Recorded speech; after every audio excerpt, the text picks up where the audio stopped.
রক্ত তো এক মহৎ গুণ। রক্ত দিলে মানুষকে সাহায্য করা হয়। একজনের রক্তের বিনিময়ে আরেকজনের জীবন বেঁচে ওঠে। রক্ত দেওয়ার অভিজ্ঞতাটা আসলে খুব অবর্ণনীয়। কারণ আর প্রথম রক্ত দেওয়ার অভিজ্ঞতা তার কথা না বললেই নয়। প্রথম সবকিছুর অভিজ্ঞতাই তো অন্যরকম।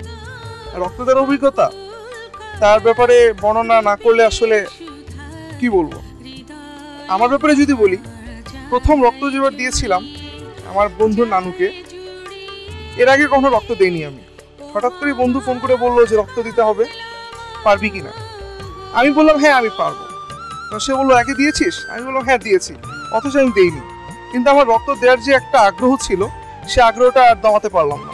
রাজি হয়ে গেলাম, রক্ত দিতে চলে গেলাম।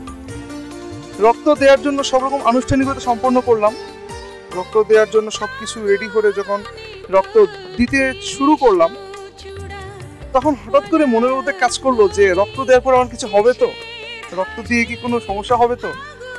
কিন্তু যখন রক্তটা দিলাম, রক্ত দেওয়ার পরে যখন বুঝলাম যে এটা আমার রক্ত এবং এটা আরেকজনের উপকারে যাবে, এর মতো অনুভূতি আসলে কি বলবো, এর মতো অনুভূতি বর্ণনা করা যায় না।